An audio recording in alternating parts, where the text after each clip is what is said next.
Thank you, everybody. I'm a little bit strange here because probably I'm one of the ones that I'm not a lawyer at all. Actually, I'm a biologist. That is funny because at the end I make my career in racehorsing. I was being a specialist in animal physiology, but with 27 I changed my life and started working in marketing and different things, and finally I became, in 1997, I'm a little bit old, and I became to be some specialist in software, and I'm working in this company for 20 years, running the company from 2005, and it's 13 years in the industry, and I know the industry quite well. What I mean with this is that I'm not a real technical guy. I'm not a real specialist in law, but I think that I have a good view, and I will try to propose you some ideas and see what is happening in the market today, and which is the difficulty on finding exactly the evidence, and the points that you are having there. My idea, first of all, was talking about which is the introduction of the society that we were living today, and reading a little bit the agenda that I see during those 2 days. I see that many of the key things that are happening today in the society, in the marketing industries, are covered: big data, artificial intelligence, cryptocurrency, blockchain, etc. But in Industry 4.0, and it's a concept that is going to change many things in the next couple of 3 years. At the end, we see in the software industry that is two ecosystems or two landscapes. One is the cloud, and definitely I don't have to explain too much about the cloud because everybody knows about it. But the second one that is less well known is what we call the edge computing. At the end, in the edge computing is everything that is outside the cloud. There is absolutely clear for everybody what is the Internet of Things, but you can think in many other things that are outside the cloud that at the end has capacity to have computing inside. With the arrival in the future of the quantum computing, that will change much faster, and that will be even more difficult to control. But regarding to the matter that we are talking today, the edge computing is clearly one of the key points, because at the end is thousands and thousands and thousands of doors to the open space. With the cloud, the change that we have is at the end is like you imagine the industry on banks. It's not the same to have the money at home. Everybody has the money in the banks in the past, and it's more easy to control the security of the banks. With the cloud, this is what is happening. At the end, it's a little bit more easy to control the security of the information what is in the cloud. But with the arrival of the edge computing, at the same time that all the social technologies, at the same time that all the big data, everything is more open and everything is more difficult to control than ever. And actually, if you think, if you read the papers every day, you can see how real is the threat. I'm not going to use, I will use only a couple of slides. You will have later the presentation and you can review some things, but I prefer to talk a little bit and directly to you. And of course, if later you want to ask me some questions, I will be more than pleased welcome to answer. When I was talking about how real is the threat, no? And you read the news every day, and the threat is in everything. It's in, for example, you prefer this? ¿Mejor este? No. Okay. For example, the fake news, no, something that everybody can understand quite fast, no, it's something that is a crime or it's not a crime. It's in the limit, and it's something that can be discussed. For example, today you can see that in Twitter, between 40 and 60%, there is different sources about that, but in between 40 and 60% of the tweets are created by artificial intelligence and by bots. And which is the power that is behind that, you can imagine that. For example, in politics, there is, and as Benita mentioned, we were discussing quite deep last week this, there is a real political cyber war in this moment, and actually two of the main threats during 2017 all over the world, WannaCry and NotPetya, that for sure there was 1 month between them, and was the two more big threats all over the world, were coming from one from the US. WannaCry is something about the national security, and was some partially of the code was converted in what everybody knows like ransomware or the WannaCry. And the NotPetya, that if you remember is the one that was stopping Maersk, the Danish company, was partially coming from it's a piece of software, a piece of code created by Russia for attacking Ukraine. And somebody take it, somebody convert it, and somebody create what you know that happened with NotPetya, and at the end what has all the ships of Maersk stopped by one day. And in modern life, and we were discussing with some things about that during the break, everything is between privacy and security. The discussion, and we see in the panel that we had before, privacy is something, I love the concept of privacy by design that was explained in the panel before. But it's different, and sometimes we try to, we in our minds, we are mixing both, but it's different, the right of privacy, and at the end, to have everything under the secure way. Privacy will be something that we will choose in the future, in my opinion. Today, we are starting to understand what it is. Probably, there will be a movement coming from everything is open to everything will be closed, and at the end, the pendulum will be in the middle, but we will need some time for that. But definitely, we live in open spaces, and with everything that needs to be secure. I prepare some definitions, maybe you already know all.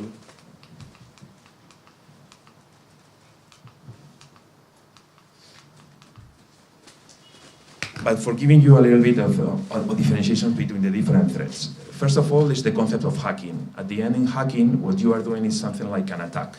When you are attacking, imagine a company, or imagine a database, or imagine an institution, or imagine even a person. You are creating something, it's the typical thing about the virus, or can you use it in the cyber world. This is a concept that we know for a long time, that what it is the hacking. What is lately getting more worries probably because of the effects that can have, because of the weakness of the victims, probably is what is called grooming. And what is grooming? Grooming at the end is the thing that everybody understands, talking about the social networks.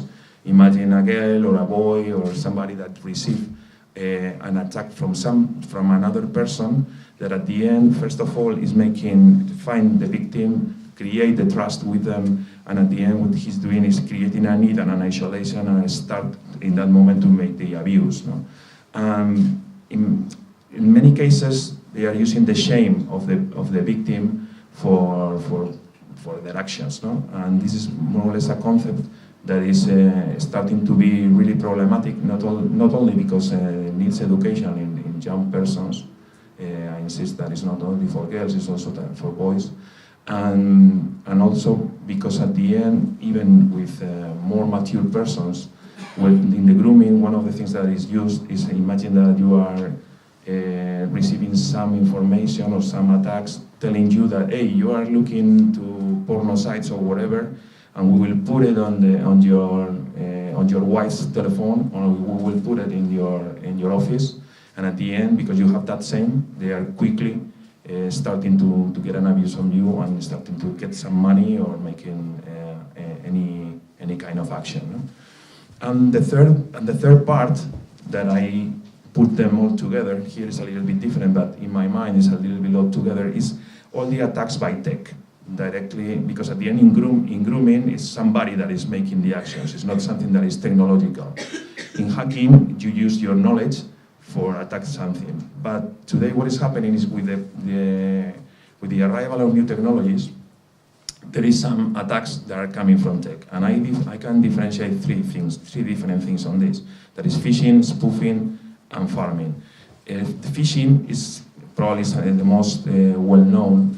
It's the one that when you receive an email, the typical email that is coming from somebody, and inside has something to execute, and you are making the execute, and it's starting to enter in your system a Trojan virus or whatever. No, this is the typical thing. Instant messages also are normally sometimes used by phishing attacks. The difference with the spoofing, in spoofing we are talking more about the steal of the credentials or the identity. Imagine that somebody is taking your identity, and with that identity, using your identity, is using it for making some attacks. That can be created, of course, by some spider things or whatever. Probably you heard many attacks and many breaches in the last 5-6 years in Yahoo, in Facebook, in many companies, no, small companies also. And in that moment, after that breach, with using technology, you can get that credentials and can be used for making duplications of identity of persons, and on that, for example, making an email or something inside a company, and with that information, tell to the finance manager to make something like a wire or whatever to the account that can be in another place or wherever. No? Many things can be done with that. And finally, the third one is pharming. With pharming, it's more or less a mix of the other two, but in a more scalable way. At the end, we are talking about the organization by farms, or the organization of different servers that are making a little bit the others, but probably in a more scalable way. Okay? And what is happening all this? Actually, the 5 countries that has more attacks in this moment are United States, France, Germany, UK, and Brazil. This is the top 5. But by the way, I didn't mention, but because there is many people from LATAM here, spoofing is especially used in LATAM. Spoofing, if you remember, is the one that I mentioned about the duplication of credentials, and it's really extended in LATAM. And probably for the ones that you are working there, it's important to know it. I bring some slides here from 3 metrics. That is if you want to have a source about numbers, that will be the best one. That is here. Let me show you. This is what I mentioned about all the things that are happening on the daily basis with the hacking, the recent hacking, the elections, politics, etc. This is some data of the number of transactions that are exposed, the number of attacks during 2017. Imagine the number of mobile attacks, and the top 5, the classification of countries by the number of attacks. This is coming from Cremades, as I mentioned, and the top 5 is the one that I mentioned before. Also, you have a little bit of spotlight in LATAM, for giving you a little bit more detail. Look at Brazil in top, and behind that is Colombia, Argentina, and Mexico, and then became Venezuela and Peru, and Chile. I see that you will have the presentation and you can see it in detail. What happened, which is the connections between all this and law? And I try to classify a little bit. First of all is, of course, regulation. And I'm not going to talk about regulation after the panels that we had before, that we really discussed it in a very deep way, and quite clever also in my mind. But there is another 2 things that are important when you are looking to cybercrime in your minds, in the minds of the professionals of law. One is the technological difficulties, because at the end, the most important thing when there is a crime of this kind is trying to show or to what we mentioned today, to show exactly which is the attribution of the crime, no? And to be the proof of the story. And that is really related on the, first of all, on the difficulties, because there is a gap of technology between the lawyer sometimes, even between the judge, almost always, and the reality, no? And that gap is, I think, still today is too wide, and that is putting a lot of problems on the table in the moment that you want to show something. Also, because because on the exponential times that we live and the velocity of the technology that as you know, there is in the market, at the same time, and this is something that is typical in any other industry also, you say, no, in Spanish we say, va más rápido el malo que el bueno, no? It's more faster, the bad than the good, no? And the creation of the darknet and the possibilities behind the cryptocurrency, as we discussed also this morning, sometimes are used for the coverage or for cover exactly what is coming, that crime, no? Definitely, and we were discussing it the other day with the president of National Security, the boss of the spies in Spain, and he was mentioning that the most difficult thing for them is the attribution of the crime, because sometimes when they find the final source is in the middle of the desert, there is nobody there, there is some computers, there is nobody to tell, okay, the crime was done from this place, but it's very difficult to show what is behind. No? That is the point. And in many cases, and it's for me the key point of the presentation, the forensic analysis has limitations, because as I mentioned, it's very difficult to make the traceability of what happened, because sometimes it's too late, because it's really expensive. You need very special people in the technological part. Also, you need lawyers, and not many lawyers. I think there is room for making a very good business if you are specialized in this. For the final discussion that you will have, which are the business development opportunities, this is one. and I see that is putting a lot of difficulties if you are working after. And in that part, definitely, and one of the conclusions or recommendations of the presentations will be to work in advance, because you cannot do it in another way. It's a question of education first, but it's also, when you're talking with your clients, it's a mitigation of risk. It's to be prepared before, because if not, it will be very difficult. That means that with a good preparation there will be no risk, no. But in the case, what you can do is make some advice for preparation, because in the case that something is happening later, if you are prepared, it will be more easy to show what is the evidence that if you don't have nothing. I mean, for example, to have some software for traceability, or to have some backups of many of the computers that we are using, or devices with a daily backups on the cloud, etc. No? That because when you are making the reconstruction of the problem, to have this kind of evidence, this kind of traceability, that will be very helpful. Other important point for me is that when we talk or we think in cybercrime, normally we are thinking in the things that I mentioned today and some particular things around. But in my opinion, when we are talking about crime today, not cybercrime, crime today, every crime has some part that is cyber or cyber related. Because imagine any other crime, or physical crime, or whatever that happens, the importance of the GPS or the importance of the telephone that was on the place, and the connection will be disappearing, in my opinion. There will be communicant bases between a crime, a normal crime, and a cybercrime. Exactly the same that happened in the past with digital transformation. Probably you heard a lot about that. And the people say, no, we are talking about business, and then there is the digital transformation. for me, there is no digital transformation anymore. There is business transformation that in many cases is digital. No? Exactly the same will happen with this.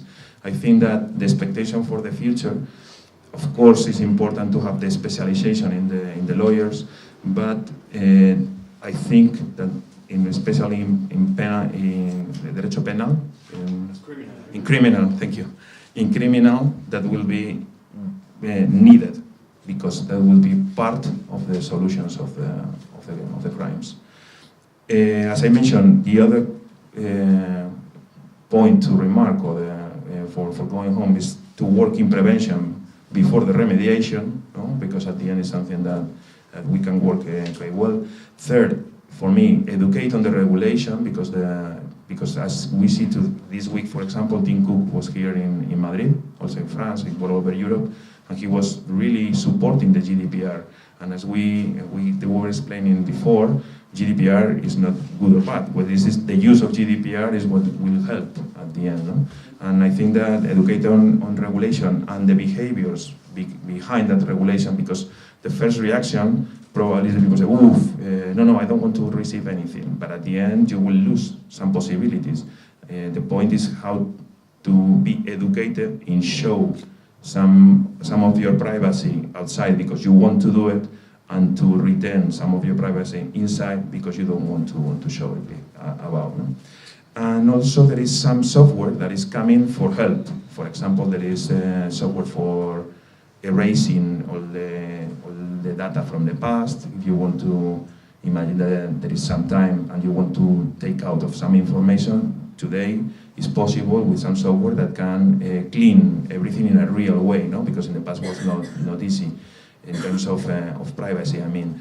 Or for example, in some of the softwares of security, as I mentioned, first can help in terms of reducing the attacks, but if the attack is coming at the end, can help in detecting a little bit with which the attack. What I mean with this is that there will be, in my opinion, and is my final thought, there is needed a perfect alliance between technological companies, especially software companies, and definitely the law firms.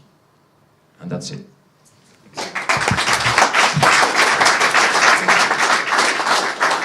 Thank you very much, Chema. This was really interesting. It is 1:10. We said the next working session should be at 1 o'clock, so it's only 10 minutes that we have overdone. Maybe one question is acceptable, if you want to. Please.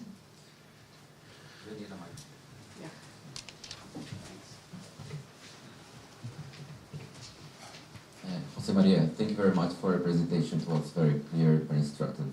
I would like to understand how, in your experience, you do to make sure that some act was carried out by a certain person. How do you prove that? I mean, because of course there is no mechanism of authentication when somebody is carrying out a crime. So, what techniques do you use? How do you do it? I would like for you to make it clear. Thank you. Okay.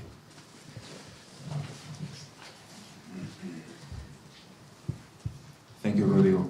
I think that it's key what you are saying, and it's really difficult. First of all, because I'm going to say something that is not politically correct, but you can imagine a crime in a company, and that for any reason you know who did it. Sorry. Because you have a camera or whatever, but at the end you cannot use that data, because imagine that you are making a recording of something and it cannot be used because it's forbidden not to do it. The point is that the maximum point of proof in some cases will be which was the device that was where it's generated, no? And how to show that the person that was behind that device, no, was the one that is at the end the responsible of the crime. What I see, for example, in the cases of WannaCry and the other attack. The funny thing is that the person in those cases wants to be known for creating that. This is strange, what I mentioned. But in many other cases, what I mean with that is a little bit different way of thinking, no? Because it's a little bit like a game. Sometimes they are gaming, they are not thinking that there is a strong crime behind. But if they didn't tell, probably it was impossible to prove that they make that transition for the virus. No?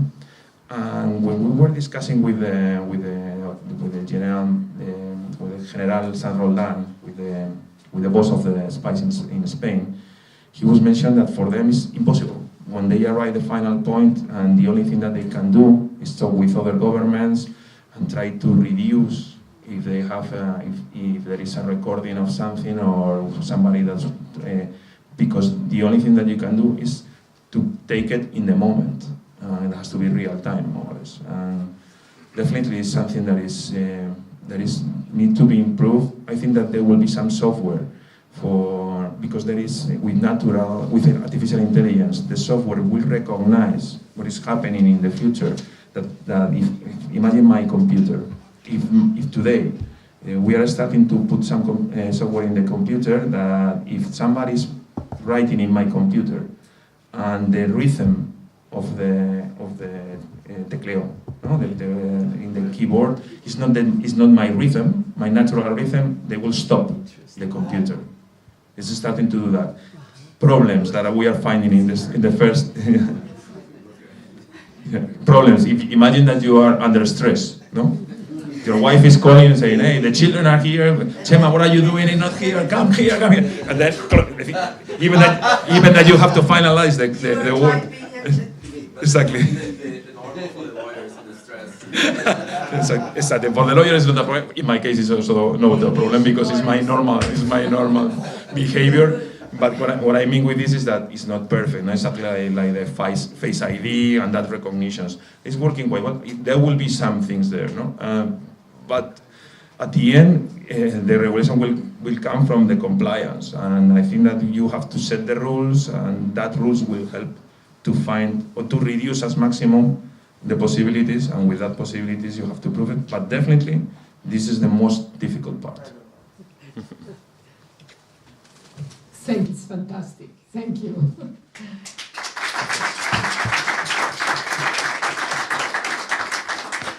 Ladies and gentlemen, we are coming to our 5th working session, Forex Scandal. Daniel Hume, Kirby McNerney from the United States, and David Cowell, also from Kirby McNerney. Please, you have the floor.